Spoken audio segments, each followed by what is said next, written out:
Before we start, please make sure to like, subscribe and share this video with your friends and family. Also, can you please tell me from where you're watching? Thanks. It was a chilly Saturday morning when I got the call. My daughter-in-law, Sarah, was packing her bags for a family trip, one I wasn't invited to.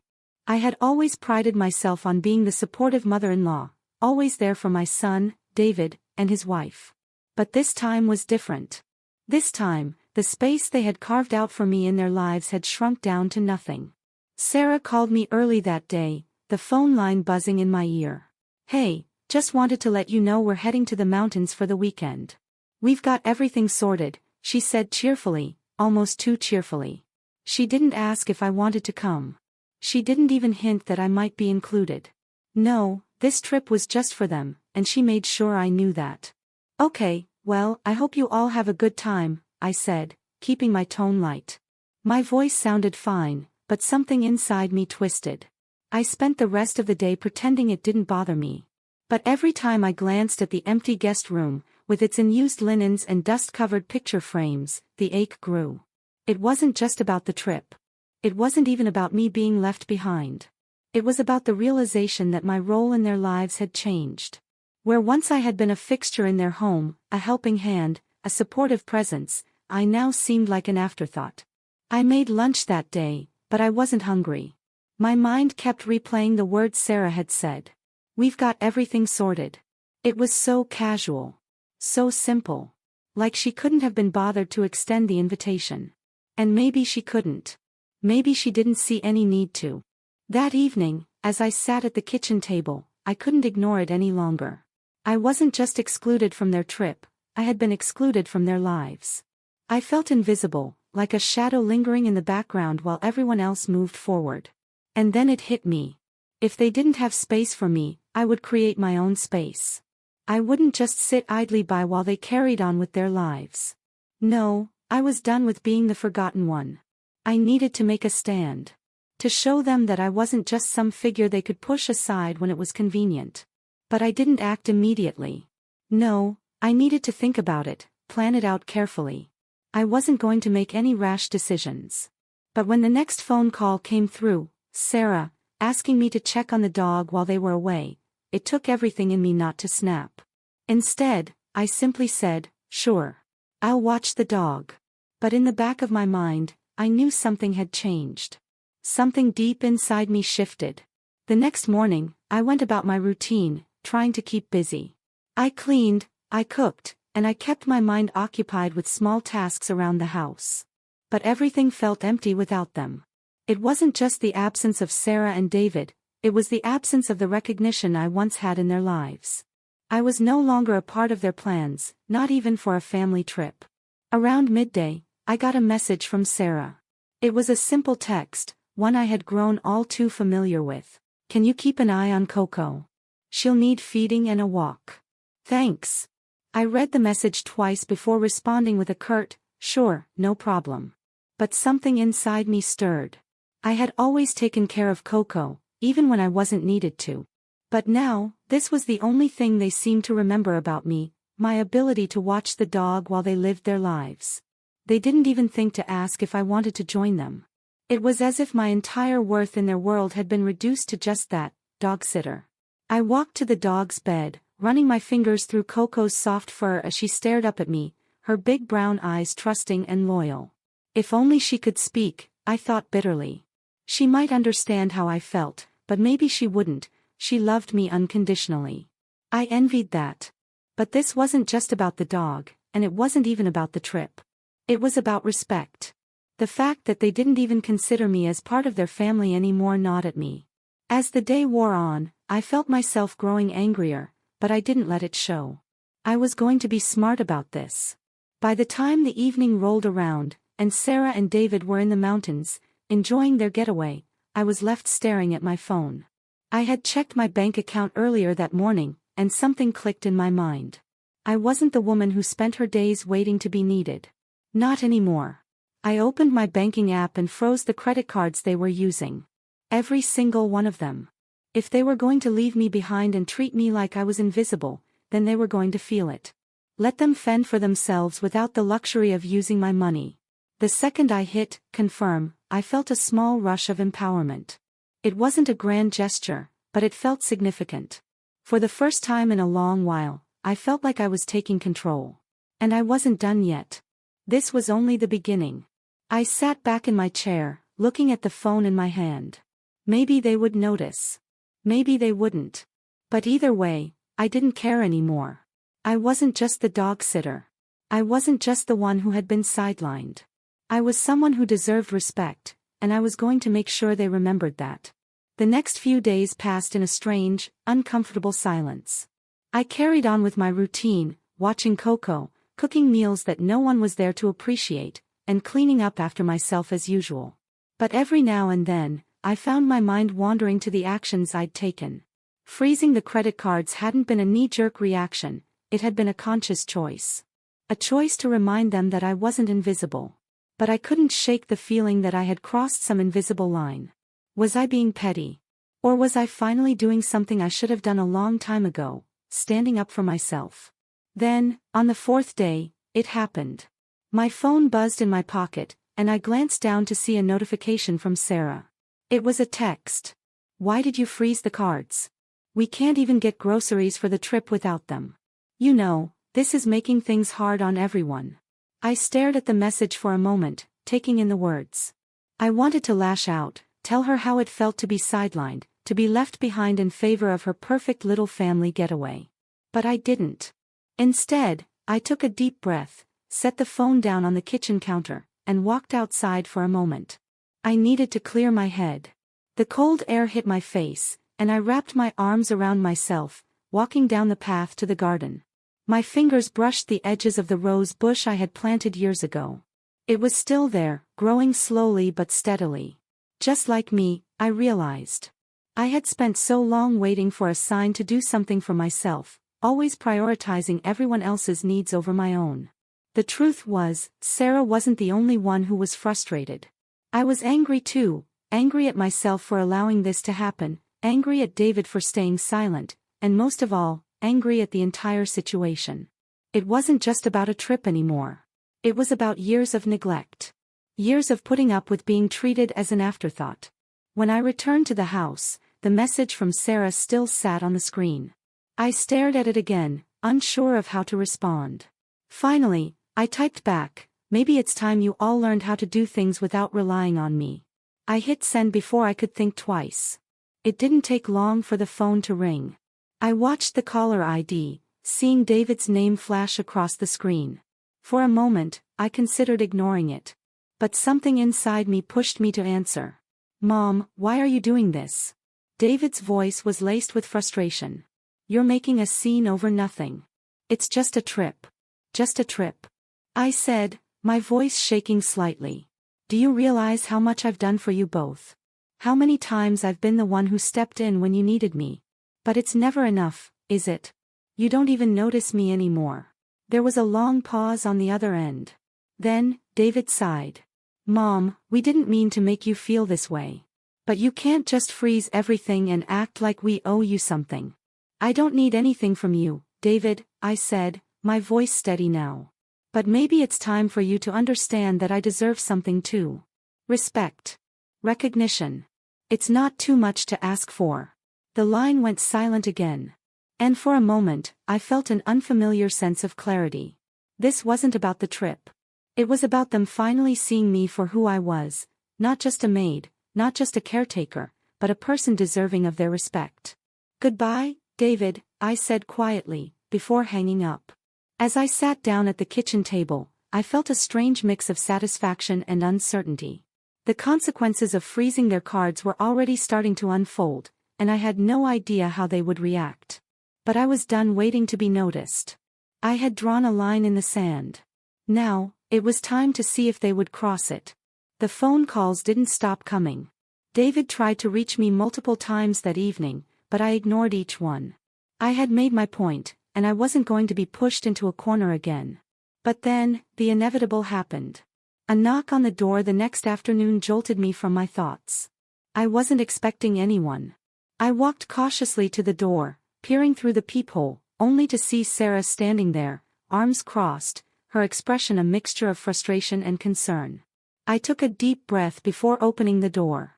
I need to talk to you, she said, her tone colder than I had ever heard it.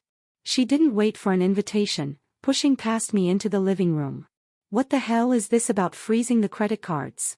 I closed the door behind her and followed her into the living room, where she stood, hands on her hips, her eyes narrowed. I could feel the tension between us like a physical force. Sarah, I don't need this from you right now, I said, trying to keep my voice steady. She scoffed, the sound sharp and condescending. No, I don't think you get it, Mom. You're making everyone uncomfortable. David's freaking out. We've got no way to pay for anything. And you? You're sitting here acting like you're some martyr. I bristled at her words. You think this is about money? This is about respect. This is about the fact that I've spent years serving you both without so much as a thank you. She flinched at my words, but quickly regained her composure. Oh, please. You're just upset that you weren't included. It's not like we planned this to hurt you. I stood my ground. Then why didn't you ask me to come? Why was I the last one to know about this trip? Why am I only good enough to watch the dog while you all go off and have fun? Sarah's eyes narrowed. Because we didn't think you'd want to come. You don't even go on trips. You're always too busy playing the victim to enjoy life. I let out a bitter laugh. I'm not playing the victim, Sarah. I'm simply tired of being invisible. Tired of being treated like I don't matter. You think I want to be stuck in the background while everyone else gets to live their lives? Her expression faltered, and for a moment, I saw a flicker of guilt in her eyes. But it quickly disappeared, replaced with an icy stare. I don't have time for this, she said coldly. I don't know why you're making everything so complicated. We're family, and you need to stop making everything about you. Family? Is that what you call it? I said, my voice rising. I've been there for you all this time. And the moment you don't need me, I'm discarded like an old rag. Sarah took a step back, her face softening for just a moment. Look, I didn't mean for it to come to this. But maybe you should think about the bigger picture. We all have our lives to live. The words hit me harder than I expected. I stood there, my heart racing, trying to process everything she was saying. My mind raced back to the years I had spent pouring myself into their lives, all for nothing. I had been invisible. A convenience. A utility. I finally spoke, my voice low but firm. If you really want to fix this, you need to understand something, Sarah. I'm not going to sit around being your emotional punching bag anymore. You need to realize that I'm not a maid or a dog sitter. I'm a person. She didn't answer, instead turning on her heel and heading for the door. But as she reached for the handle, she paused, her back still to me. Fine. If you're going to act like this, then I guess you don't need us either, she said, her voice tight with anger. I don't need you to need me, Sarah. I just need you to respect me. And with that, she walked out, leaving me standing there, feeling both lighter and heavier at the same time. The confrontation had left me shaken, but something in me had shifted. I wasn't just some placeholder in their lives anymore. I had made my decision, and there was no going back. The silence that followed Sarah's departure was deafening. For the first time in a long while, the house felt truly empty. I sank into the armchair by the window, watching the leaves rustle in the yard, my mind swirling. I'd said everything I needed to say, but the weight of it still sat heavy on my chest. Hours passed, and the familiar chime of my phone broke the stillness. It was a message from David, and I could already feel the frustration radiating from the words. Mom, you've gone too far. We need to talk about the cards. You're really pushing things to the edge here. This isn't like you. I stared at the text, the words cutting through me, but this time, I didn't feel the instinct to reply immediately. Instead, I took a deep breath and set my phone down. I didn't need to explain myself to him. Not anymore. The truth was, I had tried for years to keep everything together. I'd been the one to hold the family in place, to fix everything when it fell apart. But now, I realized it was time for me to stop fixing and start living for myself. If they couldn't see that, then maybe it was time for them to face the consequences of their actions. Just as I was about to put my phone on silent, another message popped up. This time, it was from Sarah. Mom, please. David and I are really upset. We don't understand why you're doing this. Can't you just give us a break? This is too much. We just want peace. The plea was genuine. I could hear the desperation in her words. But I had reached my limit. Peace? For whom? Was it peace for me, or was it just a request for me to fall back into the background and keep quiet again? I sat up straighter, my fingers hovering over the keys. I had to answer, but this time, I wasn't going to sugarcoat anything. Peace. I typed, my fingers tapping decisively. You want peace? I've been silent for too long, Sarah. I've been the one who sacrifices everything for the sake of keeping the peace. But no more. I'm done letting you all walk all over me. I deserve more than that. You don't get to use me anymore. I paused, reading the message over again. It wasn't angry, but it was firm. And it was final. I hit send, my heart pounding in my chest. Within minutes, my phone rang. It was David again. I let it ring. Then, it buzzed again. And again. The third call was from Sarah. I stared at the screen for a moment, then silenced the phone. I had expected the fallout, but now that it was happening, I was surprisingly calm. I wasn't worried anymore. I wasn't the one who had done something wrong here. They were. They were the ones who had forgotten who I was, and now they had to deal with the consequences. An hour later, the doorbell rang. I wasn't surprised when I saw David standing on the doorstep, his face drawn with frustration. His jaw was tight, and there was a fire in his eyes that I had never seen before. "Mom, we need to talk," he said before I could even open my mouth. His tone was sharp, but not as accusatory as before. I stepped aside, letting him in. He walked into the living room, running a hand through his hair. "Why are you doing this?" he asked again, but this time, there was a different edge to his voice. It wasn't anger, it was confusion, hurt. "You've never been like this." I folded my arms, leaning against the back of the couch. "David, I've been like this for years. You just never noticed." He looked at me, and for a moment, I saw something in his eyes that I hadn't expected. Regret. Maybe even guilt. "I don't know what happened," he admitted, his voice softening. "We've just been so wrapped up in everything. I never thought about how you might feel." "Well, I've been thinking about how I feel for a long time," I replied, my voice steady. "I've spent my whole life putting everyone else first. But not anymore." He looked down, his shoulders slumping slightly. "So, what now? Are you just done with us?" "I'm not done with you, David," I said, my voice gentle now. "But I'm done being invisible. I'm done being the one who gets pushed aside. If you want a relationship with me, it's going to take more than just a sorry. I need respect. I need to feel like I matter." He didn't respond immediately. Instead, he stared at the floor, the weight of my words sinking in. Then, after a long pause, he finally looked up. "I don't know if I can change everything overnight," he said quietly. "But I'm willing to try." For the first time in a long while, I felt a glimmer of hope. It wasn't going to be easy, and it wasn't going to happen all at once. But it was a start. The days after David's visit passed slowly, each one marked by a subtle shift in the air. There were no more phone calls from Sarah, no more messages from David. It was as if they were waiting for me to make the next move, to come crawling back into the fold of their lives. But I wasn't going to do that. I wasn't going to let myself be drawn back into a pattern of silence and submission. I spent my time focusing on myself, on my own needs and desires. I took long walks in the mornings, something I hadn't done in years. I began reading books I had put aside for too long, and I even started cooking just for the joy of it, not because anyone expected me to. It felt good to rediscover myself, something I had lost somewhere along the way. But then, something unexpected happened. One afternoon, as I was sitting at the kitchen table with a cup of tea, the doorbell rang. I hadn't been expecting anyone, but I knew instinctively that it wasn't Sarah or David. They had made their feelings clear, and I had no intention of answering their calls. So, I was taken aback when I opened the door to find Emily, David's aunt, standing there with a hesitant look on her face. "Can we talk?" she asked quietly, her eyes scanning the interior of the house as if she was unsure whether she was welcome.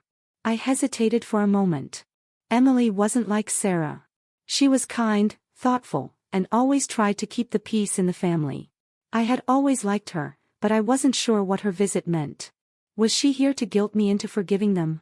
Or was she here to criticize my actions? I stepped aside, motioning for her to come in. "What's going on, Emily?"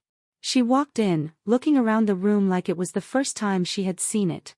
I had spent the past few days organizing things, clearing out clutter, making the space feel more like mine. It felt like a subtle declaration of my newfound independence, and I wasn't sure how Emily would take it. "First, I want to say that I understand why you did what you did," she began, sitting down across from me at the kitchen table. "You've always been there for all of us. For David. For Sarah. But somewhere along the way, I think we all took you for granted. Especially Sarah." My heart skipped a beat. I hadn't expected her to say that. Emily was the last person I thought would speak out, but hearing her words filled me with a mix of relief and disbelief. It was the first time anyone in the family had acknowledged the pain I'd been silently carrying for years. "I didn't come here to make excuses for their behavior," Emily continued, her voice soft but firm. "I know Sarah can be difficult. But I want you to know that what happened wasn't your fault. It's just, she's so focused on her own life, on her career, that she's lost sight of what really matters." I nodded, my fingers curling around the warm mug of tea in front of me. "I know she's been caught up in her own world. But it's more than that, Emily. It's the way they've treated me, like I don't exist unless they need something." Emily sighed, her gaze softening. "I get it. And I'm sorry for what you've gone through. You shouldn't have to feel like this. But you're not alone. You're not invisible." The words hung in the air, and I let them sink in. For so long, I had felt invisible to my own family. I had given everything and received nothing in return. But here was Emily, someone outside of the immediate family, offering a kind of validation I had longed for. It was unexpected, but it was exactly what I needed. "I'm not saying everything's going to change overnight," Emily added, her voice tinged with sympathy. "But I think you've taken the first step. You've shown them that you won't stand for being treated this way anymore." I exhaled slowly, feeling a sense of peace wash over me. For the first time in a long while, I felt like someone understood. "I just don't know where to go from here," I admitted, my voice barely above a whisper. "You go forward," Emily said, her eyes meeting mine with a quiet strength. "You live your life for you now. The rest, well, they'll figure it out. But you can't keep living for everyone else. You deserve more than that." Her words were like a balm to a wound I hadn't realized was still raw. For so long, I had placed my own needs on the back burner, always putting others first. But Emily was right. It was time for me to stop waiting for validation from a family that couldn't see my worth. "Thank you, Emily," I said, my voice thick with emotion. I needed to hear that. She smiled gently, placing a hand on mine. "You're welcome. And if you ever need someone to talk to, you know where to find me." As she left, I stood by the door, watching her walk down the path. Something inside me felt lighter, like a weight had been lifted from my shoulders. For the first time, I could see a future for myself beyond the role I had always played in their lives. Maybe it was time to step into that future, no matter how uncertain it felt. It had been a few days since Emily's visit, and something inside me had changed. Her words, though simple, had started to settle deep within me. I wasn't invisible, and I wasn't just a caretaker, a shadow in my own family. I was a person with desires, needs, and a life of my own. For so long, I had placed my family at the center of everything, while I faded into the background, constantly putting others first. But now, for the first time, I was choosing myself. As I sat down at the kitchen table one evening, sipping my tea, I couldn't help but reflect on the strange turn of events. The confrontation with Sarah. David's soft apology. And then Emily's support. But even as I felt a flicker of hope, the gnawing doubt that had been with me for years crept in. Had I made a mistake? Just as I was beginning to second-guess my decisions, my phone buzzed. A new message. I looked down to see that it was from David. I hesitated for a moment, unsure whether I was ready to face another round of family guilt. But curiosity got the best of me, and I opened it. "Mom, I've been thinking a lot about what you said. I'm sorry for how I've treated you. We've all been selfish. Sarah's been caught up in her own world, but that's no excuse for leaving you behind. I know this is hard, but I want to make things right. Can we talk? Please. I stared at the screen, my heart pounding in my chest. It wasn't the apology I'd hoped for, it wasn't even close to what I needed to hear. But it was something. A crack in the wall they had built around me. And yet, I felt no rush to forgive. I took a deep breath and typed back slowly. David, I'm glad you're thinking about this. But I can't just forget everything that's happened. You and Sarah need to realize that I've spent years being your emotional support, your helper, but it's never been enough. I'm not your maid, and I'm not your backup plan anymore. I paused, my fingers hovering over the screen. It felt good to be firm, to finally speak my truth. I added one more line, one that felt important. I need you to understand that I won't go back to what we had. Not unless things change. I sent the message and sat back, the words feeling final. I wasn't angry, but I was resolute. I wasn't going to be dragged back into their world of neglect and one-sided relationships. The silence that followed the message was deafening. I thought I'd feel relief, but instead, there was a sense of unease. Would they really change? Or was I just fooling myself into thinking that they would? The following day, there was a knock at the door again. I wasn't surprised. David had called earlier to say he was coming over, but this time, I wasn't sure what to expect. My heart was racing as I opened the door to find him standing there, holding a bouquet of flowers in his hands. His expression was sincere, but I could see the weariness in his eyes. Mom, I'm sorry for everything, he said quietly, his voice unsteady. We've been selfish, all of us.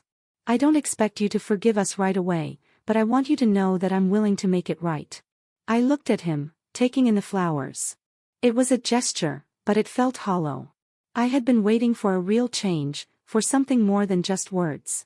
He could apologize all he wanted, but actions spoke louder than anything. I appreciate the flowers, David, I said, my voice calm but firm. But it's going to take more than that. I can't just go back to being the person I was. I've changed. And I need you both to understand that this isn't just about a trip or a few hurt feelings. It's about respect. You need to show me that you value me, not just when it's convenient for you. His shoulders slumped, and I could see that he was frustrated, maybe even defeated. I know, Mom. I know. But I'm asking for a chance. A real chance to show you that we can change. I studied him for a moment, the weight of his words sinking in. He was trying. But was it too little, too late? I'll give you a chance, David, I said, finally. But I need to see the effort. I need to see that this isn't just about me forgiving you. It's about us building a new relationship, one where I'm not just the one holding everything together. He nodded, his eyes bright with hope. Thank you, Mom. We can do this. I know we can. As I watched him leave, I felt a strange sense of relief mixed with apprehension. It was a step forward, but it wasn't the end. It was just the beginning of what was bound to be a long road. Could they truly change? Or would they fall back into their old habits? Only time would tell. But for now, I was prepared. I had drawn my line, and I wasn't going to let it be crossed again. The following weeks felt like a delicate balancing act. David kept his word, he called more often, checked in on me, and seemed genuinely interested in what was going on in my life. But Sarah. She still hadn't reached out. I didn't expect her to, not right away. She had a tendency to avoid confrontation, to run from the things that made her uncomfortable. But it wasn't just her silence that bothered me. It was the realization that she didn't fully understand the depth of what had happened. To her, I was still just the one who took care of things when it was convenient for her. I knew David was trying, but he couldn't be the one to fix everything. He had his own life to manage, and I couldn't ask him to carry the weight of the family's dysfunction on his shoulders. I needed more than words. I needed actions. I needed to see that they were willing to change the dynamics that had kept me in the background for so long. One evening, I received an unexpected call from Emily again. She was more hesitant this time, as if she wasn't sure whether she should be involved in family matters anymore. But when she spoke, it was clear she had something important to say. Amanda, I know things are tense, but I think it's time to have a family meeting. Just the four of us, David, Sarah, you, and me," Emily said. Her voice was calm, but there was a definite urgency behind her words. "I think it's time Sarah realizes what this has really cost you." I sat there for a moment, processing what she had said. A family meeting. It sounded like a good idea. But the thought of sitting in a room with Sarah again, knowing everything that had passed between us, filled me with a mix of anxiety and determination. "I don't know if I'm ready for that yet," I admitted. "I don't know if Sarah is ready to hear what I have to say." Emily was quiet for a moment. "I get it. But I think it's time for her to realize that she can't just treat you like this anymore. You've been the backbone of that family, Amanda. They need to see that." Her words hit me harder than I expected. She was right.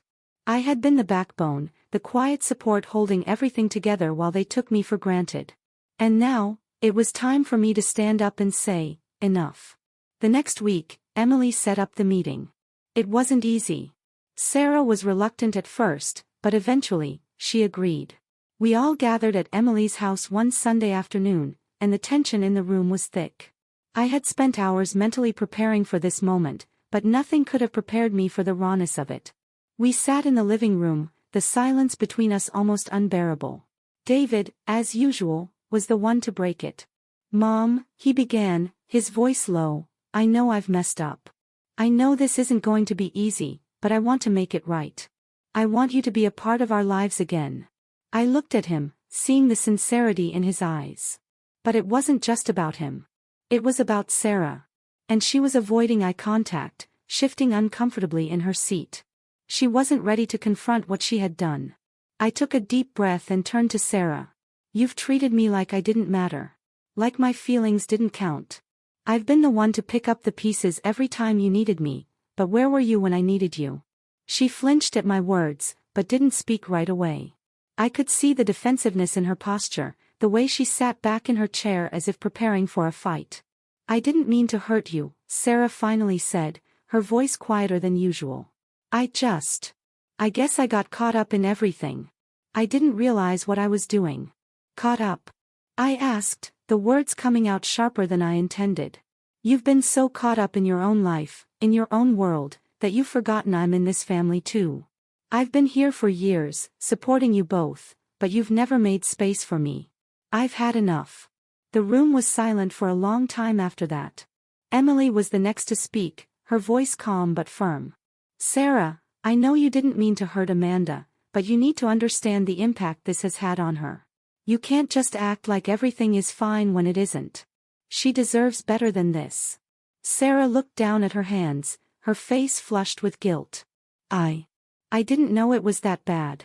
"And that's the problem," I said, my voice steady. "You never stopped to think about how I was feeling. You've been so focused on yourself that you didn't see what I was going through. And I can't just let that slide anymore." It was the first time in years that I had spoken so plainly, so openly, about my feelings. And as the words left my mouth, I felt a weight lift off my shoulders. I wasn't just speaking for myself, I was speaking for everyone who had been silenced for too long. Sarah's face softened, and for the first time in what felt like forever, I saw a flicker of understanding in her eyes. "I'm sorry," she said, her voice barely above a whisper. "I'll do better. I promise." The words were simple, but they were enough. It wasn't a complete resolution, but it was a step forward. We weren't going to fix everything overnight, but we had started to tear down the walls that had built up between us. And for the first time in a long while, I felt like I could breathe. The family meeting was a turning point. It wasn't a perfect resolution, and it certainly wasn't the end of our struggles, but it was a beginning. I could feel something shifting between us, something tentative, fragile, but real. For the first time in a long while, there was hope that things could be different. Over the next few weeks, the dynamic between Sarah, David, and me began to slowly change. Sarah made more of an effort. She started calling me, checking in, and even invited me to dinner one night. It wasn't a grand gesture, but it was a start. David, too, seemed more present, more aware of the space I occupied in their lives. He started making time for just the two of us, a reminder that we were still family, at least in some sense of the word. But the biggest change wasn't in them, it was in me. I realized that for years, I had been waiting for them to see me, to recognize my worth. I had been so focused on trying to fix their problems that I lost sight of my own. But now, I was reclaiming my life. I was learning to say no when I needed to prioritize myself over the constant demands of others. It wasn't always easy, but it was necessary. And then, one evening, something unexpected happened. I received a message from Sarah. It wasn't an apology, or a request for forgiveness, it was an invitation. "Mom," the text read, "I've been thinking. I know things haven't been easy between us, but I want you to come with us to the lake house this weekend. I want us to start over. Just the family. No expectations, just us." I stared at the screen for a long time, feeling a mix of emotions. I hadn't expected this. But there it was, a genuine attempt at reconciliation. Sarah had made the first real step in trying to mend the relationship, and it was up to me whether or not to accept it. I took a deep breath, my fingers hovering over the keyboard. I typed, "I'll come. But let's make this about all of us. Let's start fresh. No more ignoring the things that matter." I hit send and waited. The response came almost immediately. "I'm glad, Mom.